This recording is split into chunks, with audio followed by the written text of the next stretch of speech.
My name's Jason, and this is Rebecca. And we were actually married for 14 years. And a lot of that was inside the organization of Jehovah's Witnesses. And we're going to talk about that experience, like what it's like to be married, all the stress of trying to keep up with the org and with life as a husband and wife. It made things tough. Mm-hmm. And we'll also talk about how it ultimately ended and how the organization contributed to our breaking apart. Yeah, it was a big chunk of it, I think. So that's coming up But today. they couldn't keep us apart. No. And now we're friends. Did I mess it up? No, you're perfect. That was cute. Okay.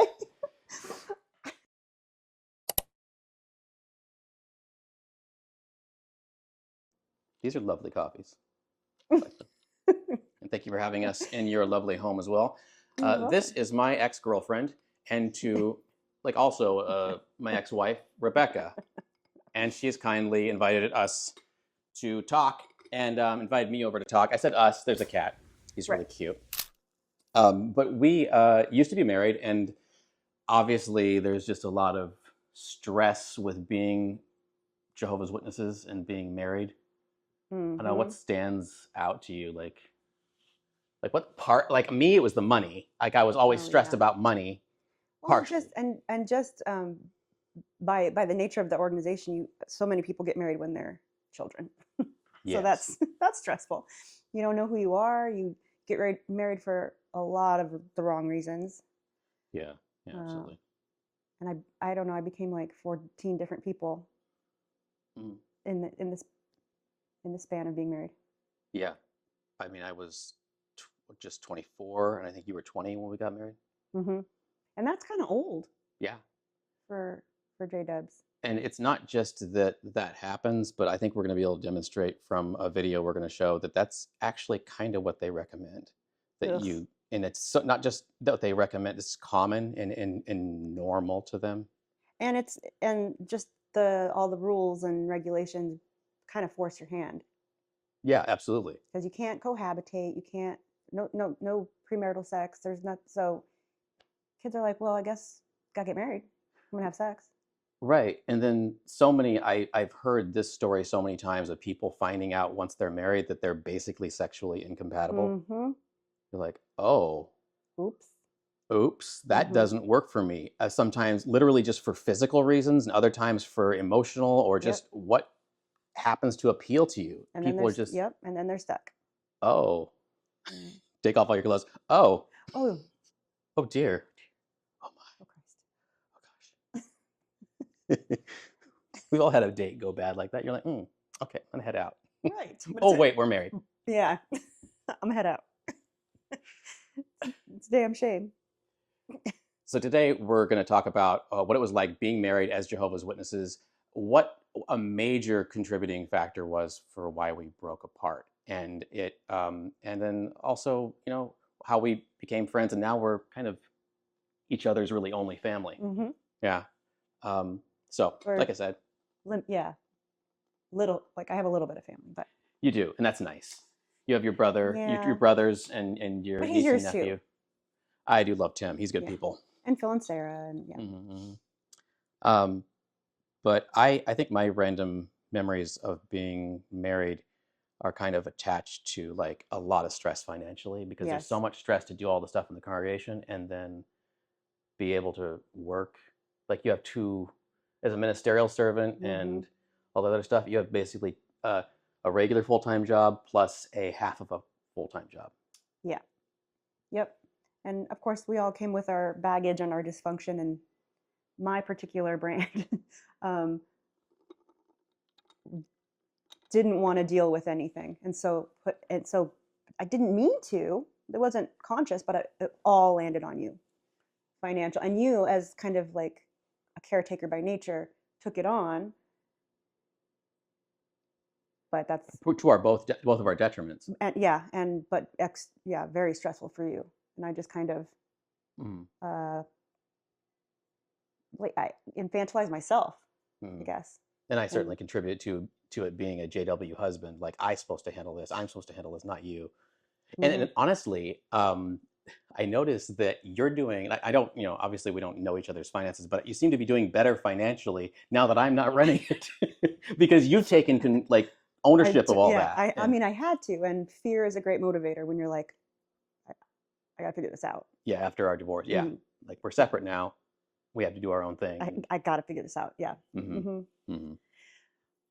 I remember this one assembly where we went to, and I think actually may have been the annual meeting when they started doing those. And we went to the assembly hall in Woodburn. Being streamed? It was being streamed. Yeah, we had Anthony Morris on screen. I think it was when they released the new Bible, to give some context there. People were weeping. People are so excited. I remember that. And then Anthony Morris was carrying on about how we basically should never not be, like there shouldn't be any idle moments, basically. You're supposed to be always praying or studying or something. Go out and preaching or doing something. The devil's playthings. Yeah. And if you didn't go out in service this week, it might have blood in your hands. Blood on your hands. He was literally drunk at the time. Yeah, I'm sure. And right now. Yeah. Well, he's in retirement. There's nothing else to do. Scotch. Down into my belly. Yum, yum, yummy. Yes, I remember that. I remember being very indignant in general around that time period, because that was a really strong message we were getting is, are you doing enough? Are you doing enough? What are you doing with your free time? And I just, like, by design, my life was pretty easy, pretty light. I didn't have kids. We didn't have kids. Yeah. Like I said before, I readily handed over responsibilities to, just because of my own, anxieties and whatever. Because in theory, I'm a feminist, but in practice, at the time, I was very young emotionally and just kind of scared of everything.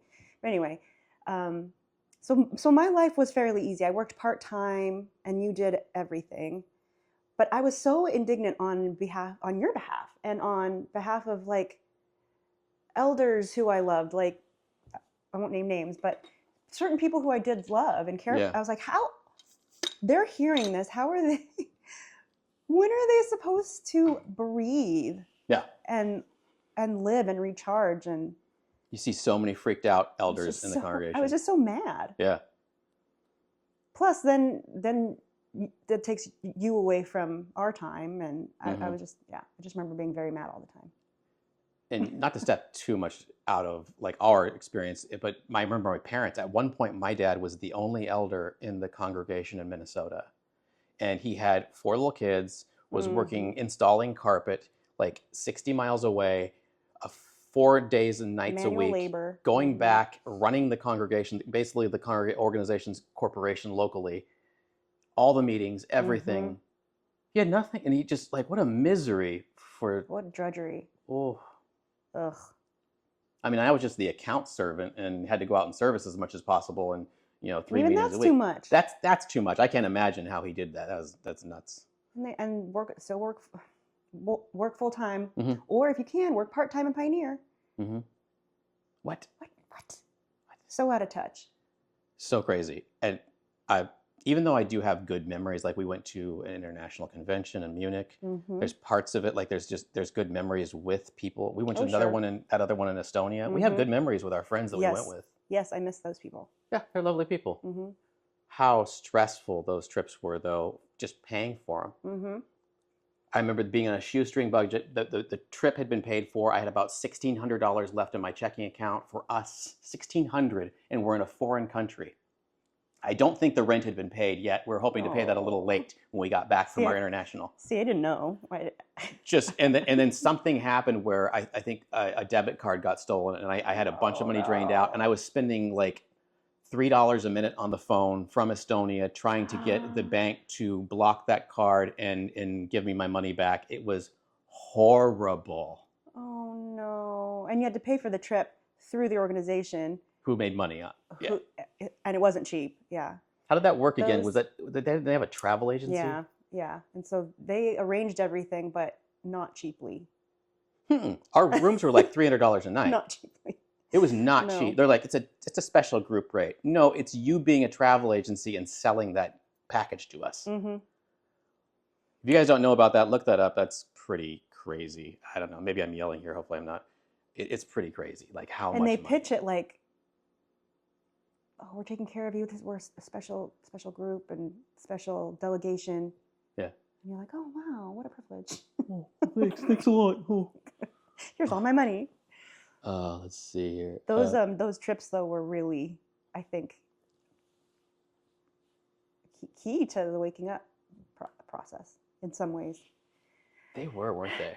It's weird because like while you're in it, it kind of reinforced things, but then as soon as you're out of it, you're like, wait a minute, I you know, Mm-hmm. I don't know, Mm-hmm. I don't know. For me, it was Germany, especially. I was like, that fuck. So in 2009, we went to Munich for the international convention, and it's scheduled. We went first to the international convention and we were in a group with my parents and my little brother and sister. And so this is 2009. So I'm like just 29 years old, and we went to that international, and then you were kind of, which I really regret this at the time. She was really being super smart and going, hey, because we were going to go on just after Munich, we were going to go on this maybe 2-week vacation in Italy. Uh-huh. And we were going to travel down through Italy and in the wine country. And we went to Castellita. Remember how pretty that town was? In the Chianti region with that little, so pretty. Yeah. But halfway through the convention, she says to me, can we just go? Let's just go right out of here. And I was like, no, we gotta stay because it's Jehovah's, or it's disrespectful. And I was still in, and you were starting to wake up, if I'm correct. Mm-hmm. Big regret on my part that I was just like, oh no, we can't possibly.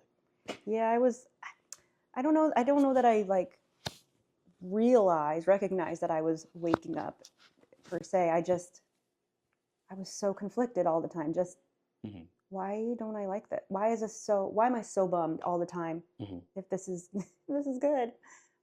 I just too much bubbling up inside me. I don't know. And we did leave one of the sessions, like mm-hmm. halfway through, we just was like, let's go. We went to BMW World. You did that for me. There's like where they design all the BMWs, you which I love. See it from the stadium. Uh-huh. And we're like, that looks way more interesting. Let's go do that. I don't even like cars. Just take him to see some cars. And then we got like a sausage or something. Mm-hmm. We had a nice afternoon, mm-hmm. and it was just such a relief. And I feel the same way whenever we would skip like Sunday meeting. It was just such a relief. Mm-hmm. We go, oh, this is a day off. We feel so much better on Monday. You're refreshed. I felt guilty. A bit, but also like guilty pleasure. Yeah, like yeah.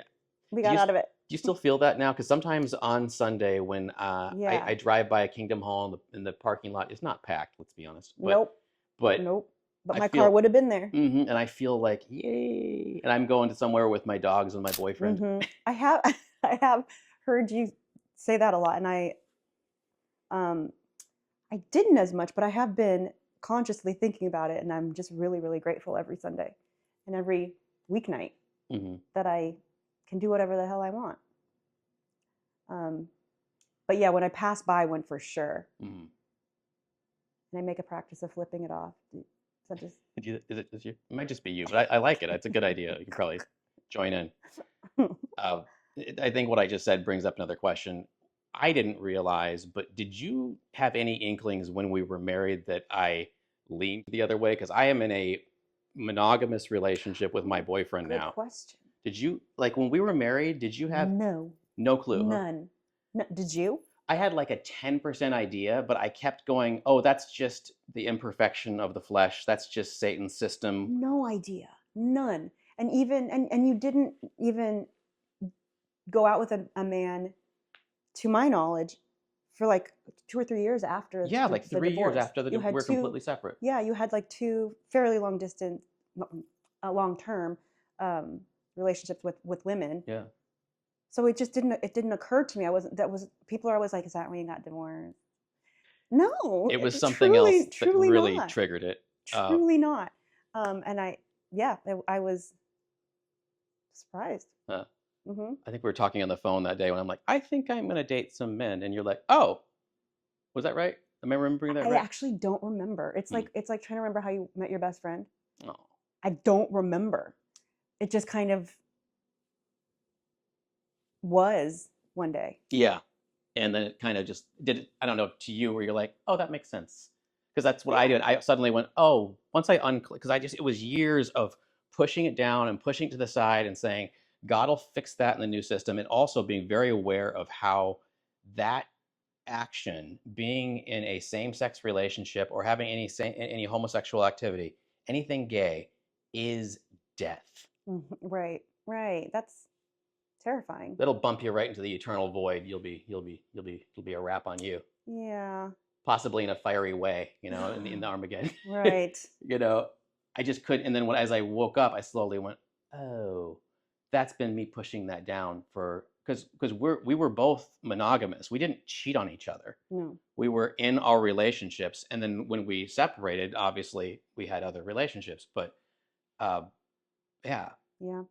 Yeah, it was kind of like, oh, that makes sense. But so would you identify, you don't have to answer, now as gay or bi or other?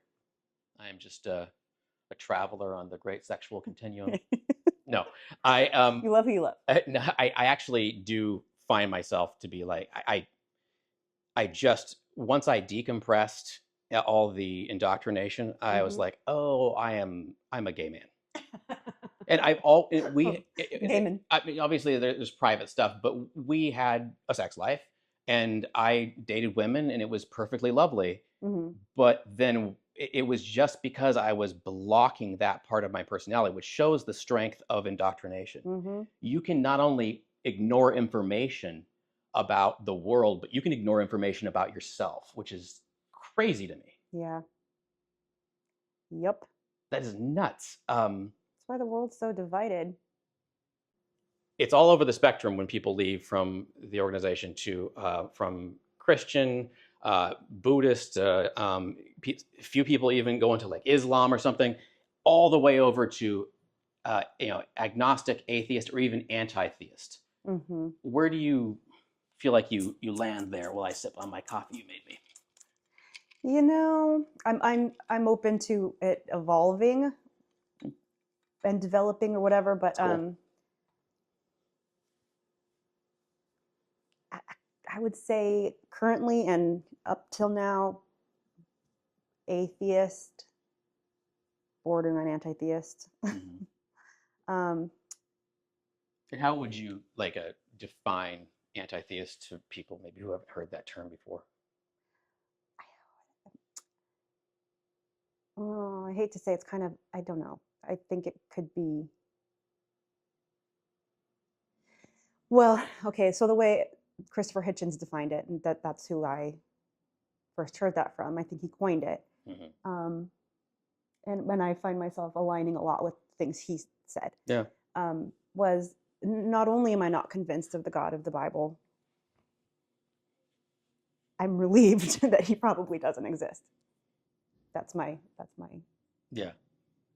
definition of anti-theism. Like, because if that God is the God, I'm not interested. Yeah. He's got a lot of explaining to do. Maybe I'll put the clip in here at the end, but I remember Stephen Fry being asked that, and he was basically like, suppose it's all true, and you walk up to the pearly gates and you are confronted by God. What will Stephen Fry say to him, her, or it? I will basically, what's known as theodicy, I think. I'll say, bone cancer in children? What's that about? How dare you? How dare you create a world in which there is such misery that is not our fault? It's not right. It's utterly, utterly evil. Why should I respect a capricious, mean-minded, stupid God who creates a world which is so full of injustice and pain? That's what I'd say. And you think you're going to get in on that? No, but I wouldn't want to. I wouldn't want to get in on his terms.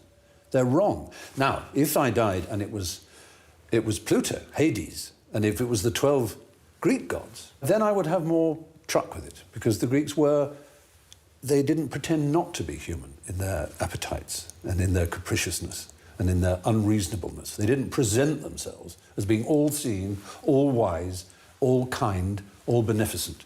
Because the God who created this universe, if it was created by God, is quite clearly a maniac, utter maniac, totally selfish, we have to spend our life on our knees thanking him? What kind of God would do that? Yes, the world is very splendid, but it also has in it insects whose whole life cycle is to burrow into the eyes of children and make them blind. They eat outwards from the eyes. Why? Why did you do that to us? You could easily have made a creation in which that didn't exist. It is simply not acceptable.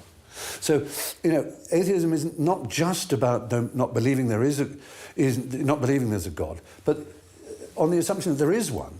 What kind of God is he? It's perfectly apparent that he is monstrous, utterly monstrous, and deserves no respect whatsoever. The moment you banish him, your life becomes simpler, purer, cleaner, more worth living, in my opinion. That sure is the longest answer to that question that I ever got in this entire series. That's what I mean by anti-theism. Yeah. Yeah. No thanks. Yeah. No thanks. Mhm. If this is hell, I'm in good company, because Mhm. this isn't it. This isn't it. Side note, I always wondered about hell. Why, if Satan likes all the bad things that we're doing, Right. why would he torture people for doing those bad things? Wouldn't we be hands down his Yeah. favorite buddies? Yeah. It'd be just a party, just Right. like a bacchanal down there. Right. I'd probably get like a nice condo with a lake view, Mm-hmm. the lake of fire. You did so bad. I did so I bad. got you this. To be clear, we don't believe in Satan Or heaven or hell or heaven, but it seems a little silly that That is Satan would be true. bothered. Why would he be bothered with if he's doing that? I mean, it also does go back to Yeah, we're doing his work. yeah. Right. Mm-hmm. So anyway, I wandered us off there a little bit, but A condo in hell. now that you are completely independent, like you have a career, you have a home, you have how do you feel about, like, does it feel overwhelming because you still, like, you just harken back to whenever the organization said you can't do that, essentially I by extension also say you can't do all those things, I have to do them for you. Mm-hmm. Does that make you more anxious, or do you now have like more confidence? Oh, so much more. Anxiety at first, for sure, and fear. Yeah. Like I can't do this. I'll have to find a roommate or like a boyfriend immediately or Yeah. something. I mean, I have a boyfriend, but like I Yeah. don't live with him. Mm-hmm. But no, after that first little bit where I was like, oh my God, I can do this, Mm-hmm. and I can do it well. That's awesome. It has become my favorite time That's amazing. as an adult. Well, as a kid too. Childhood sucked, but like this is my favorite season of my life so far, because God, I love living by myself. Mhm. Love it. Yeah. Really love it. He'll come over some weekends and I'm like, I love you. Go He's home. amazing. I do love him. He's a cool guy. And I'm sure he feels We're the same friends. way. Like when I go to his space, it's like we love living by ourselves. We love each other, of course, and eventually we will live together. Doesn't make sense quite right now because of jobs and things, but Mm-hmm. and we're on very different sides of the city. But no, I love it. I love it, and I will love living with someone again. But in the meantime, I'm thriving. Mm-hmm. So Wait, how's my hair? radiant. Hold on. Well, that's a mess. Oh, It's fine, silly. you sure? Yeah, it's perfect. Okay. How's my hair? Good. Thanks. So Is that a worm? No. it's a kitty. It's a Frenchie. kibble. He's like, nom nom nom. Where'd he go? He's Oh, been is he- good. Oh my goodness, he's been so good. So I grew up in a household with two parents who loved each other, and they were really, I mean, they're just, even to this day, they're really into each other. There's dysfunction to it because they're very codependent, and my mom's was 16 when they got married, and there's just, I mean, it's just kind of, there's stuff to it. No, But they do. they really do love each other. Oh, I yeah. remember one time them getting in an argument, and it was a light thing, like where my father said something slightly curt, and then my mom's like, and he's like, "Oh, I'm so sorry." Yeah. And brimming with tears, and then he's, "Oh, no, sorry. We were just moving. It was stressful. Like, where's this? Where's that? I don't know." Yeah. And so it's kind of cute, but also like I had a good like small childhood, but then when I got into puberty, then everything is a sin because you suddenly have all these urges you don't understand, and sex ed and the JW thing is nothing. Right. They just sort of let it happen to you and see what goes on. Did they? Because you had to have like a permission slip to do sex ed at school. Were you allowed? I wasn't. Yeah, I didn't think so. I remember one day my parents sent everyone home with the little brochure that came with the sex ed that day. It was made by the Kotex. like something like that, like Yeah. Always or something. Yeah. And it just said like, you're gonna grow hair here and your voice will change. You might get acne. Exercise. It was super basic. My mom pulled it on my backpack and read it through, and it gave me no information on how sex worked. No. And then she's like, "Okay, you can read this, and then let me know if you have any questions." And that was the end of it. Like you're gonna go to her. And then there's all the shame of anything with sexual urges is dirty. You're not married. And then there's a wave of hormones hit you. And So you I was so many questions. so many. But yeah. And then Mom. the first half was really pretty easy, other than having to, corporal punishment. It wasn't great. I guess it wasn't really pretty easy, but it got so much worse in the teenage years. Yeah. You had a whole different experience because. Oh yeah. Which I think is interesting. I don't know where to start. Well, your dad was pretty high up. Very high up. As high up as you can get Like without he being was, GB. Yeah. Governing body. Yeah. Like he was in Mexico, wasn't he? A circuit overseer, district overseer, zone overseer, which for I didn't a bit there. Yeah. realize that was a thing. Yeah. Bethelite, of course, missionary, helped translate parts of the Bible into Spanish or like, I don't know, Mexican dialects. I can't remember, but yeah. So he was real high up there, but was brutally abusive to his family, especially his wife and his 3 sons. Not so much me, because I was like, or not early on, not me as a child, as a baby, because I was the like long-awaited girl. But then he became more abusive to us as we got older and less cute, and Yikes. during visitation and stuff like that. But so abusive to my and my brothers. Yeah. So we fled we kind of were scared for our lives. Fleeing from your Jehovah's Witness dad. So we fled when I was 3. So my mom took the 4 of us. Two were special needs. Like, I can't imagine how hard it was for her. She did her best, but she was fully indoctrinated, still is. She hasn't talked to me in 8 years now. Wow. When I left. Yeah. It has been that long. But yeah, rough. I mean, and just abject poverty growing up, because that's all she could do. She, didn't have an education. Living in a trailer in South Tucson, the back door doesn't lock. There's no security, and there's not glass in all the windows. Your mom's working so hard and still has to go out in service and still has to do all the meetings. The weight that organization put on that poor woman, including forcing her, or the elders telling her to go back to your dad even before you were born, if I recall her telling us that. Yeah, she did go back between my second next brother and me. She did go back. Otherwise, I wouldn't have come about. Yeah. But she should not have. Yeah. But she did, and here I am. But well, we can all say that to a certain extent, because my parents would have never met if it weren't for the cult, and so I wouldn't be here. So in a way, I have that to thank. But yours is much more intense there. Like, she literally was told to go back. She left and made the right choice to leave her abusive husband. And then went back. Yeah, and got pregnant again. Whew. And they weren't always consensual experience. Yeah. And anyway, and then so in my childhood home, there was other abuse happening, and it was just a wretched place. I took Alex to visit.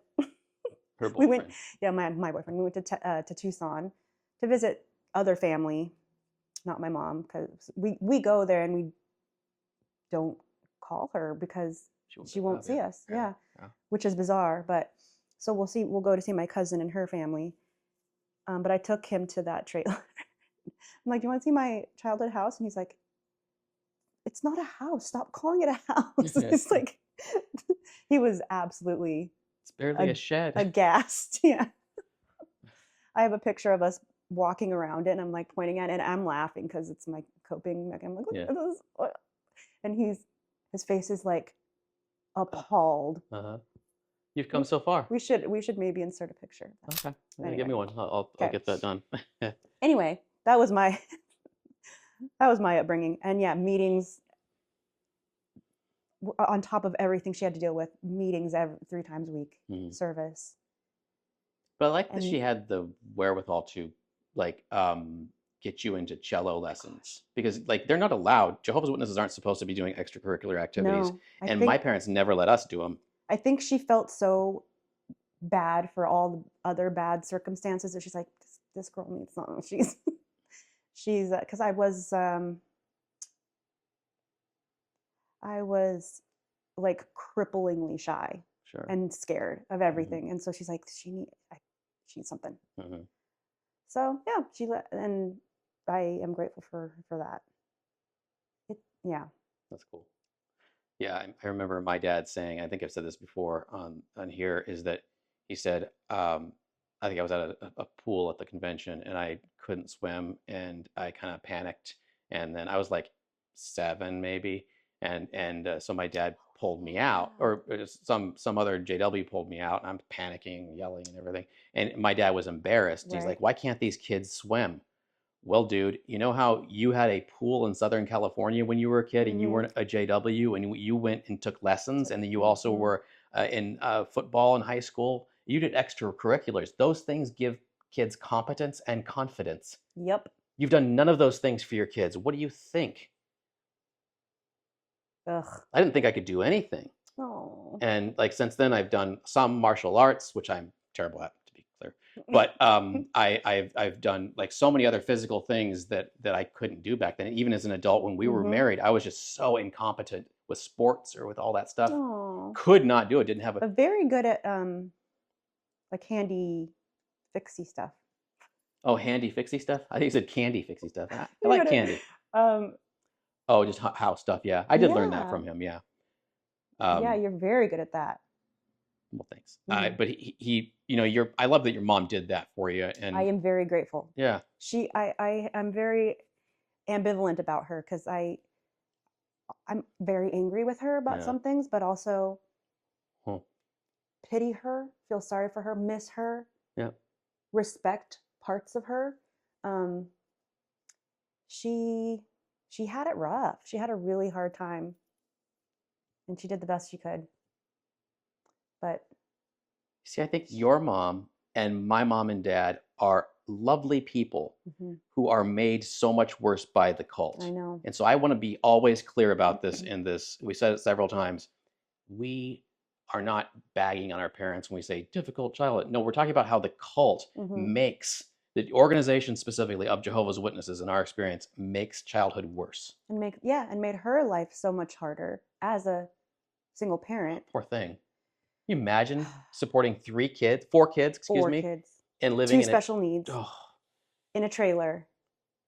What moment of life is enjoyable to you at that? Poor thing. She'd get up at 4 a.m. to read her Bible. Helpful. I know. She could have been doing so much more useful things, but she tried. She did try. And then, she fell right back into another relationship. Although your stepdad is not like that, but he certainly is very controlling. He's destructive in other ways. Yeah, I don't know. He's like, I remember you saying like how you come home and you're like, which mood is he in? Is he going to be yelling at me for taking a nap on the couch? Right. There were times like where I would fall asleep on the couch and he would tuck me in, like he'd put a blanket on me. And then there were other times he'd be like, this isn't your room. You can't nap here. And so it was like, and I've heard child psychologists say that kind of inconsistency is almost worse than physical abuse or like just violence all the time, because the kid does not know what to expect ever. I got both, so Yeah. I'll get back to you. Yeah. Yeah. But either way, so just not fun. And always I would hear his car arriving on the gravel, and I would just Tension. immediate tension. I always wonder how much of that for your mom was her being drawn to a safer version, but a similar version of the Yes, similar guy. recreating Trauma. And then also the organization saying you're a woman, you need a man. And she was always on eggshells with him too. It couldn't have been pleasant, but it was familiar, I think, to her, and so she was drawn to it. But then it turned into like coddling of her, and so she infantilizing too, like what we were doing accidentally. Yeah, because he did like adore her, but like in a kind of demeaning, misogynistic way, and a take all her power away kind of way. Yeah. Very strange, but so she kind of reverted from this really strong woman who had to. She's a smart girl. And smart, very intelligent, but she like pushed all that down, gave up her strength, relinquished it all, and kind of reverted to this like meek kind of shell of a woman who just does what she's told. And now she's old, and from what I hear, very nearly blind, and I just... Gosh. Yeah. It's weird. I think they think we don't worry about our parents, and we think about them a lot. Yeah. And it's not just for selfish reasons that we want to be, acknowledged by them. That's obviously valid, but I worry about them. I do have a lot of siblings right there that you don't really have that. So no, I have 3 brothers, then 2 are out. So, they're safe. They're good. They're happy. Gonna take a Kleenex break? Yeah. Yeah, that's good. Coffee break, Kleenex break. Kleenex break. Dang it, I didn't mean to cry. Oh, that's all right. Or drop your pillow. Or drop your pillow. While you're doing that, I was just experiencing or I heard my friend Deanna tell me about an experience she had when her and her husband were in the org. And her and Jared have left since, and they're completely out. They have kids. Yeah, they have kids who are grown, and they're out too. And I tripped on my own pant. Oh no, my pants trip. It's a classic. You know how a whole like arm of tattoos is called a sleeve? Don't you think one on a leg should be called a pant? I think so. Me too. Anyway, I'm thinking of getting a pant. One pant, please. Sorry, go ahead, Deanna. Well, Deanna was talking about how she went to I want to see if this has happened to you. And it also, by extension, if you guys have had a similar experience, particularly, women, if they've had this experience, I guess it can be both sides. But Deanna and her husband were at a convention. Her husband was assigned to be in charge of restroom cleaning, giving directions to who to go clean where. And Deanna said to her husband, something like this. I hope I get this right. She said, and check me, Deanna, if I didn't get it right. But basically it was, they were closing down the women's restrooms to clean for like 20 minutes. And you have these older Jehovah's Witnesses who desperately need a restroom when they need one. Aww.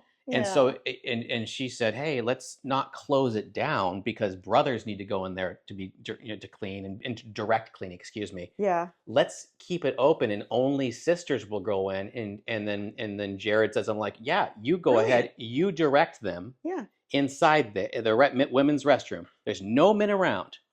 Perfect. Then the older sisters in the congregations can go in there and use the restroom while you're cleaning. You don't have to shut it down. Great idea. Yeah. And the brothers in charge went to Jared and said, no, we will not have a sister, Deanna, in there directing other sisters how to clean. You get in there, close that restroom, and direct them yourself. Because it has to be. Never can any direction come from anybody who doesn't have a penis. What do you... Disgusting.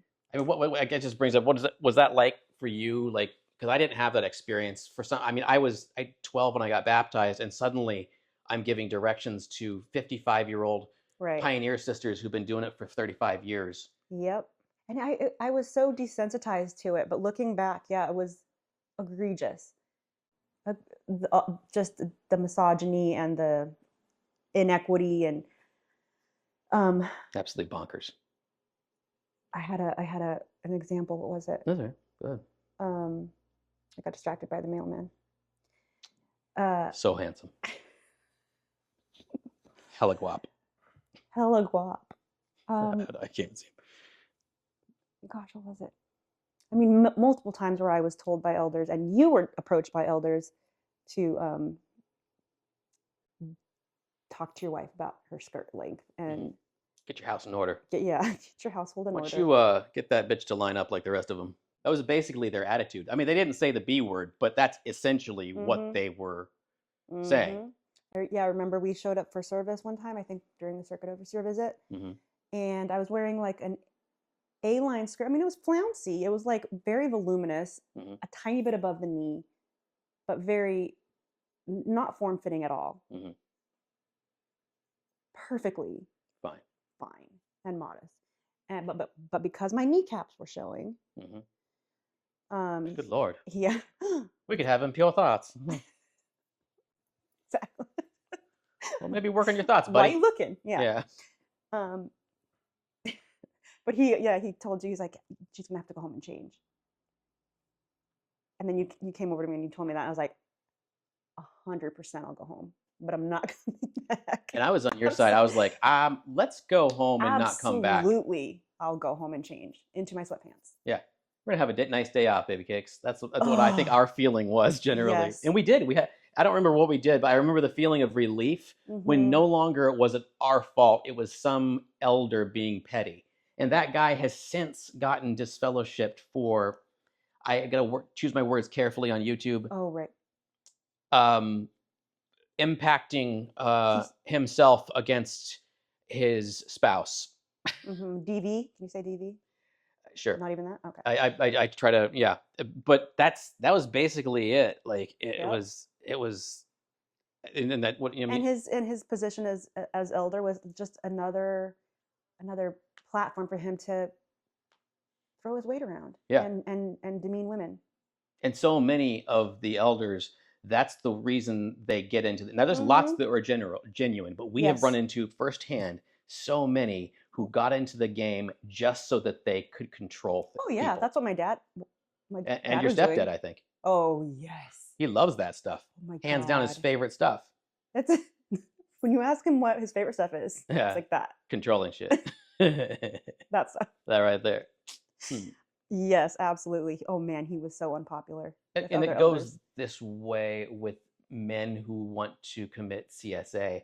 They seek out this organization because it gives you this badge of safety. If you're a servant or an elder, particularly an elder, then you're not. And we've seen so many. There's quite a few circuit overseers who were sweethearts. But there's a couple that come to mind that you could tell when they got into town, they're like new sheriff, and just holding his hands on his belt, and he's got his badge, and if he could have a gun and a badge, he would have been delighted. I remember that one particular circuit overseer. I forget his name. He was in our last congregation. I'm so glad to have forgotten his name, but I did draw a portrait of him. Yes, you did. It was just a circle. Bow tie. Bow tie. And they just love doing that. Oh yeah. That's their favorite. And there's people that do that in the world as on a whole. They seek out positions of authority. Sure. But the stuff that the organization hands out. Sorry, I keep yelling. The stuff the organization hands out is, it just makes a safe place. Yeah. And we did an episode on this once where it was talking about you can really do the math and get a reasonable. It's a significantly larger percentage of abusers that are in the organization than are in the population at large, because they're drawn to those places. Which is why, like Jehovah's Witnesses have an even higher percentage than the Catholic Church. But Catholic Church is famous for CSA. Sure. But Jehovah's Witnesses, it is way higher if you look at per capita. Yeah. Oh yeah. And they don't. These abusers, they know that they are sitting on this database of names, and that it's safe. They won't be. They're not going to be outed, because that's more detrimental to the organization. So they know it's a safe place, and it is just a hunting ground for them. They just go in, and all these kids And people routinely go in service with adults that are not their parents, without their parents. And, you know, I happened all the time. I remember I was out all the time with like random old men and their whoever. I don't know. You just get paired up with random people. Right. And given the other side, I was a ministerial servant, and they would routinely, I mean, fortunately, I don't have that tendency, but they would routinely put me with young boys who were just like this 8-year-old who doesn't have a kind of like a protege situation. You wanted a mentor, but you imagine if they had paired that same kid, I remember this kid named Zach, sweet little guy, if they had paired him up with somebody who had that goal. Dial dot. Yeah. Kids like, I mean, all the time. It was considered safe. Send them to an older brother's house to bond, and because they don't have, man. I mean, they've cut that out. I think fortunately some, but still, like go out in service. It's fine. You'll be fine. I don't know. It's pretty crazy. But I guess we didn't really talk about what actually the initial catalyst was for us breaking up. And I think it started when we started waking up, but you were about 2 years, maybe even 3 ahead of me of the waking up process. Yeah. I mean, because and that's not me putting this on you. I'm saying, how hard is it if you're currently, you know, out there, if you're in a relationship and your spouse is fully indoctrinated still? Yeah, there was this overlapping time. Not like generations though. It's different. Nope, not that. Where you were starting to tell me I had a bad attitude. There was, yeah. And I was like, that made me bristle, but also like, shit, do I don't like, and so I was very conflicted all the time. Yeah. And I remember going to meetings.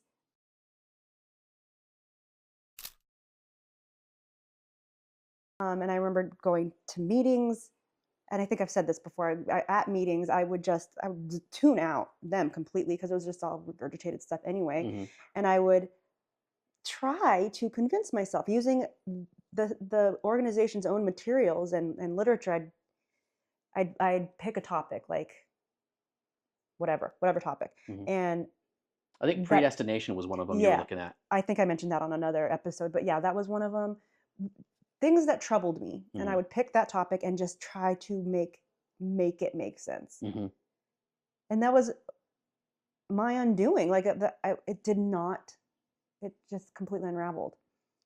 Right. So I was trying to like share things that I thought with you, and I remember giving back Christian apologetics to it. Yeah. JW specific apologetics, like, oh, okay, well, why did God kill David's baby? Yes. And well, I remember my answer was this. This is how absurd I was. My answer was, well, think of it this way. God made everything and God can end anything. But this baby, no doubt, was just a punishment against David. We haven't been given the whole story, but imagine it like this, that God is just plucking this infant and then putting him forward into the new paradise earth. Yeah. So this kid can be raised in, I forget what it is. Is it Iron Age? Israel. I forget what age they're in.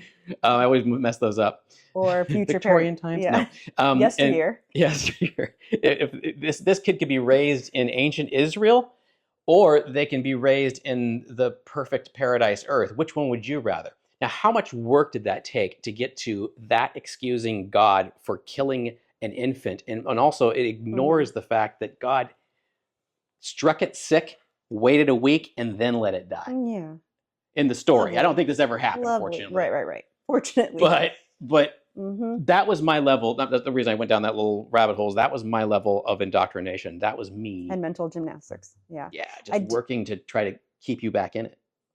But I do remember in that specific conversation that you're like, yeah, you're right. If that is the case, I don't want to be here either if that's truly the case. And that was like the first inkling. I was like, crack. Yeah. What?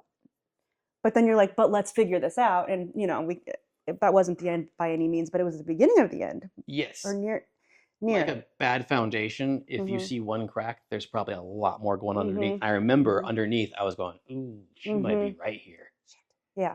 Yeah. And of course, I was dismissing you a bit more because, well, you're the woman. Well, I'm serious. I As a know. Jehovah's Witness, and now I know. I routinely ask your opinion about things. Yes. Yeah. And speaking of which, I have questions about our invitation. I'll show you later. Oh, okay. Yeah. Halloween party's coming up soon. Hell yeah. So I would kind of go, okay, well, you're the wife and you're 4 years younger than me, and I'm the husband. Bless your heart. Yeah, a little bit. Yeah. And we weren't as bad as like we were pretty even on our Yeah. but it still affected us a bit. Yeah. Thanks, Carlos. Man, I was gonna say something.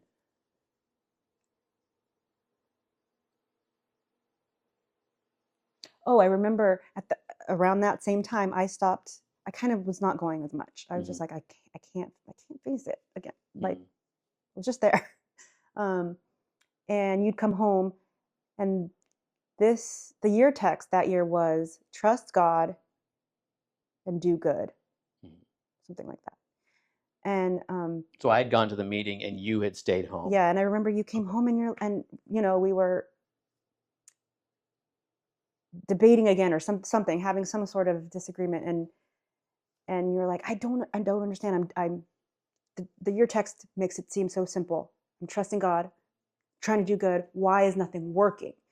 And I remember that, and I was just like heartbroken that you were feeling that way, but also like it wasn't making sense anymore. Yeah.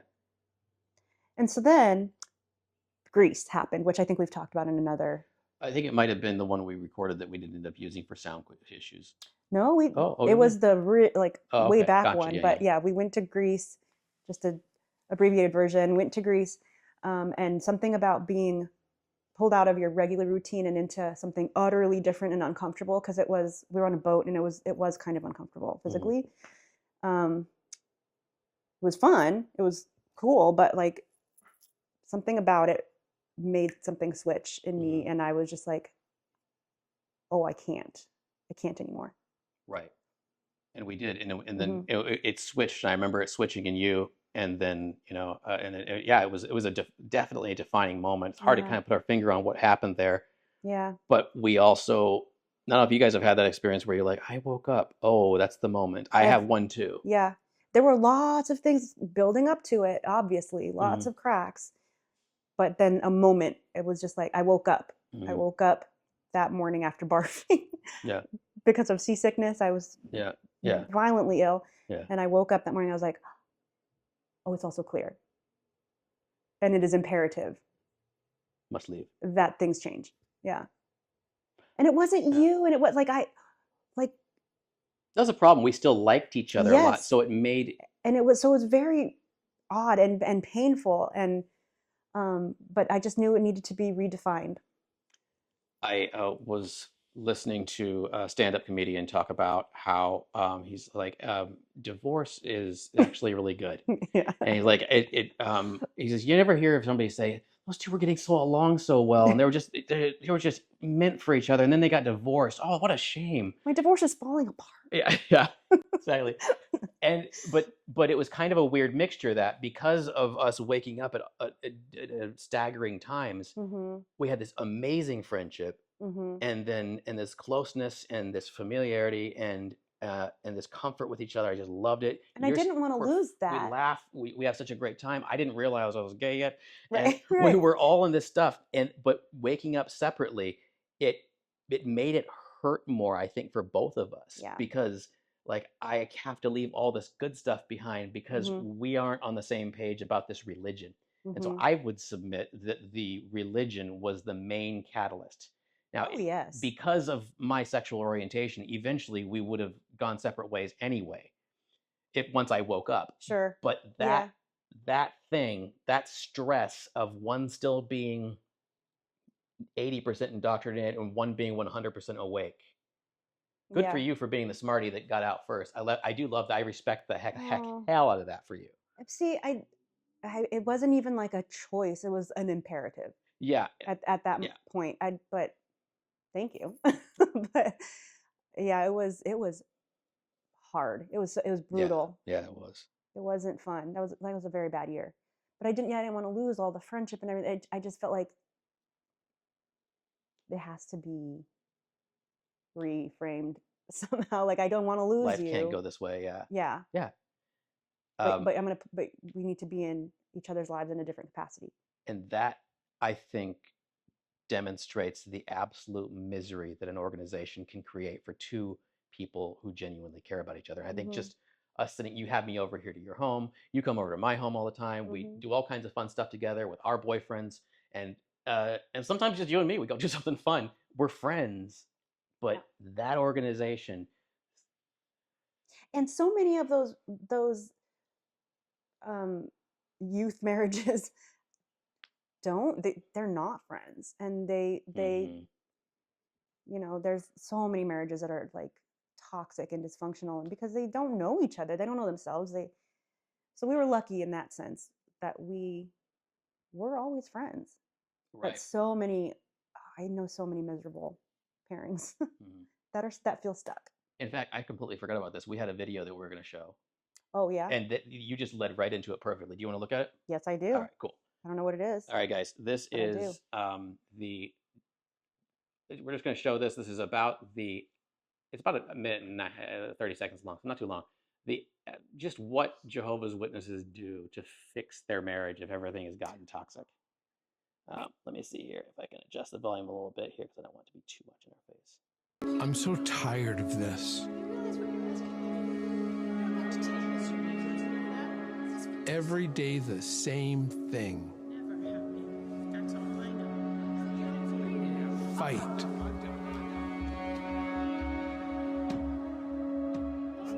Argue. Hate this Tesla, you bought it. Bicker. Then silence. Meanwhile, the global financial meltdown continues to plain stop. 30 years. Hate all this And restoration this is hardware what it's furniture we got. come to? Hardly. It's just knockoff. I just want it to end.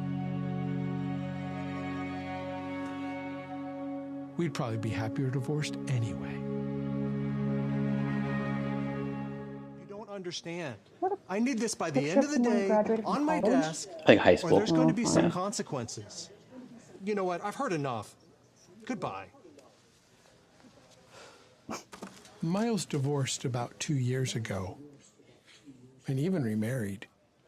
He's jealous. He doesn't seem He any just happier. said Miles divorced like 2 years ago, and he doesn't look any more happy.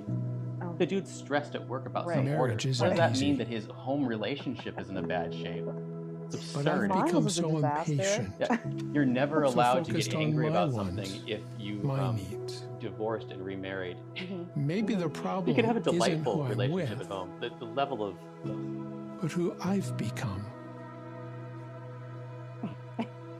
With prayer, Jehovah's help, and assistance from the elders, I'm seeing the part that I need to play to improve our relationship.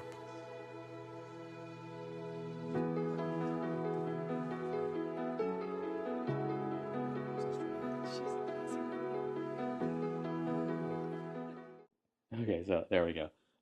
2 minutes and 3 seconds. I apologize, guys. I went a little over there. Any thoughts on that? I mean, good on them. Introspection is good. Self-reflection is great. And if you can save a relationship and you want to, that's fine. I'm not like endorsing divorce for everybody, but Sure worked out for us though. but it can be Can be the right choice. can be the right choice sometimes. hmm And a religion shouldn't be allowed to dictate the trajectory of your life.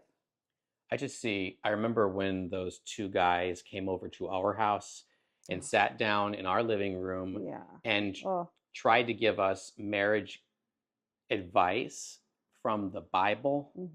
And I mean, and from their cult.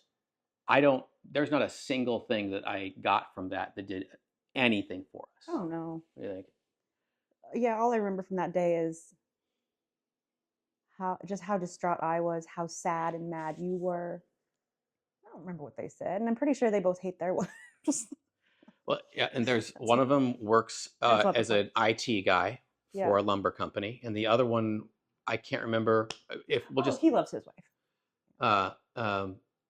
Oh, wait, who was it? Oh, yeah. Oh, the name I just want to talk to. Yeah. Yeah, absolutely. They do seem to. Last we heard, get along fairly well. Yeah. But and then the other one, I don't remember what they did, but let's just assume it's some sort of window washing business because that's so many of Jehovah's Witnesses. Safe bet. It wasn't anybody who had counseling training No. at all. No. Yet they're in our living room giving out advice, and I think that's the danger of thinking you have God at your back is that you hand out advice like you got it. Unqualified. Yeah. Just utterly unqualified. And I remember one of them was remarried. Yes. And I kind of said that to him. I was like, so many people like you, good people, have been divorced and remarried. Yep. Leave me alone.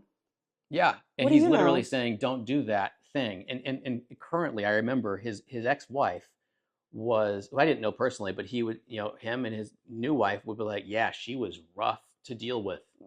So you're saying that you guys should have stayed together? Mm-hmm. And also, how does meeting with two men and reading your Bible and praying fix years of resentment? Right. And finally, look at the date, look at how old these people are, what their age is. They're not that old, relatively. They're in their mid-50s. Yeah. And he just said, maybe they're early 50s even. He just said 30 years of marriage down the tube. So you guys got married at 20 to 25. Yeah. Oh, yeah. If it was 20, your amygdalas were not formed. Amygdala? No, not your amygdala. That's the panic one. Anyway, frontal lobe. Frontal lobe is not fully formed yet. And you've gotten married. And no wonder you're having problems. You've done what the organization guides you to do. Forces you to do, basically. Yeah.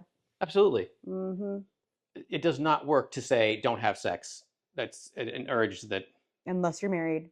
Unless you're married, yeah, you're gonna roll forward with that if you're or 20 you're years gonna old. or you're gonna lie, right, and pretend you didn't. Right. I know a lot of those people too. So I don't know. I think that we have we've gone through and it was just so many mistakes made, things I regret, mean words said when we were going through the divorce process. But I mean, we managed to have a very close friendship after this.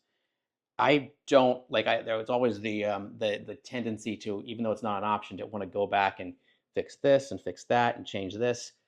But leaving the organization, that part of it, meeting you, I don't regret. Getting married, I really don't regret that part.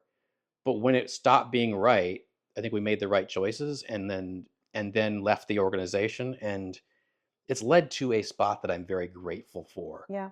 Regardless of, even though the journey was not perfect, I'm actually really grateful to be here. Same. Yeah. But no journey's perfect, and they're all going to have rocky points.